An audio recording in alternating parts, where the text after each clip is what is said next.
ప్రశ్నించిన వారిపై దాడులు చేస్తూ రాష్ట్ర ప్రజలను శోకసంద్రంలో ముంచిన ముఖ్యమంత్రి జగన్మోహన్ రెడ్డి అని ప్రస్తుత వైసీపీ పాలనపై ఘాటైన విమర్శలు చేశారు టీడీపీ రాయచోటి నియోజకవర్గ అసెంబ్లీ అభ్యర్థి మండిపల్లి రాంప్రసాద్ రెడ్డి. నేను రాయచోటి తెలుగుదేశం పార్టీ కార్యాలయంలో మా 3 పార్టీలు తెలుగుదేశం, జనసేన, బీజేపీ మా కుటుంబ సభ్యులతో కలిసి ఇక్కడ పత్రికా సమావేశం ఏర్పాటు చేయడం జరిగింది. మిత్రులారా, మీ ముందరికి కొన్ని తీసుకోబోదలుచుకున్నాము. ముఖ్యంగా ఈ రాష్ట్రంలో ఈ జగన్మోహన్ రెడ్డి గారు ఈ 5 సంవత్సరాల నుంచి అవలంబించిన దుర్మార్గమైన పరిపాలనలో ఉన్న కొన్ని ఘటనలు మీ దృష్టికి తీసుకొని వస్తాం.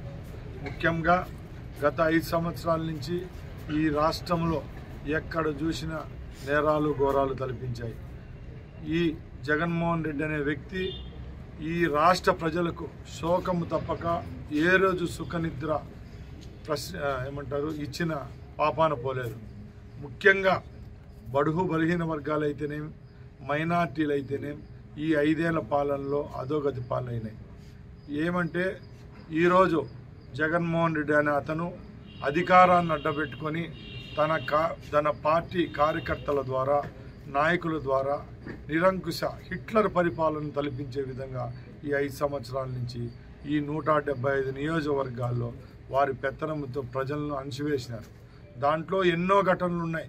ఎక్కడ చూసినా దాడులు, ఎవరైనా ప్రశ్నిస్తే వాళ్ళను అధోగతి పాలు చేయడం ఈ యొక్క ప్రభుత్వం ఒక లక్ష్యంగా పెట్టుకొని ముందుకు సాగడం జరిగింది. ముఖ్యంగా సోదరులారా, మీ దృష్టికి ఒకటే తీసుకొస్తున్నాం.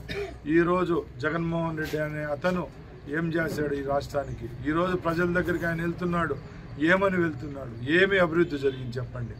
ముఖ్యంగా రాష్ట్రంలో ఈ జగన్ రెడ్డి పాలనలో సుమారు ఒక కుటుంబానికి 8 లక్షల రూపాయల అప్పు మిగిల్చిన ఘనత ఎవరికైనా దొరికిందంటే ఆ ముఖ్యమంత్రి జగన్మోహన్ రెడ్డి గారని మరొకసారి చెప్తున్నాం.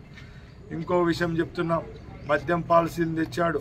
అక్రమ మద్యం, నాసిరకం మద్యంతో ఈ రాష్ట్రంలో ఉన్న పేద ప్రజల యొక్క ఆరోగ్యాన్ని అధోగతి పాలన చేసినాడు ఈ జగన్మోహన్ రెడ్డి.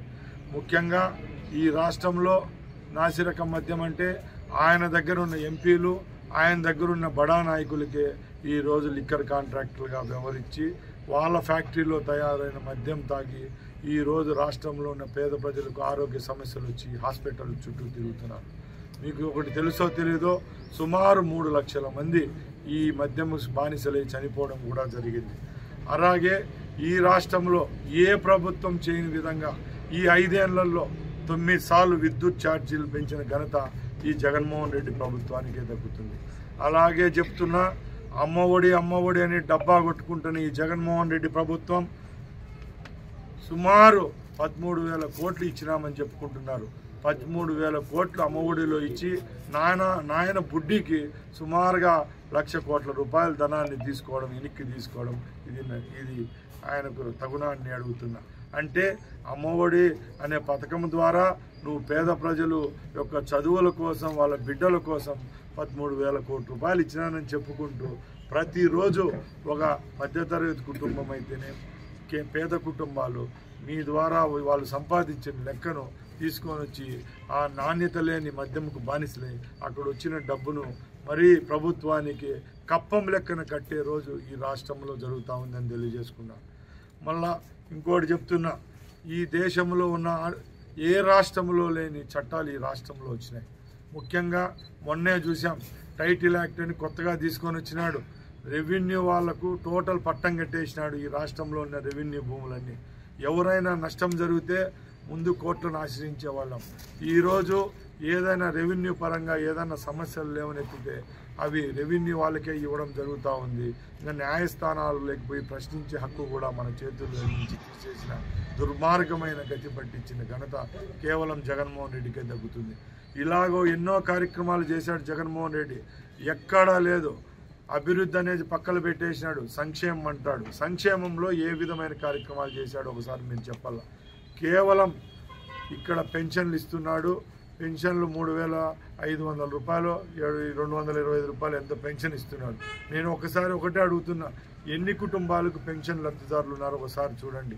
ఇల్లు పొడుగుగా ఉంటే పెన్షన్ కట్టు, అంటే ఒక ఇల్లు అనేది ఇన్ని మీటర్లు ఉంటే పెన్షన్ కట్టని ఏ దేశంలో కానీ ఏ రాష్ట్రంలో కానీ నేను అడుగుతున్నా. ఎవరో పేదవారి కుటుంబంలో కష్టపడి చదివి ఒక ఉద్యోగం తీసుకొని వచ్చుకొని ఒక 50,000 సంపాదించుకుంటే అదే కుటుంబంలో ఎవరైనా వృద్ధులు ఉంటే వాళ్ళకు పెన్షన్ తీసేయడం, వితంతు ఉంటే పెన్షన్ తీసేయడం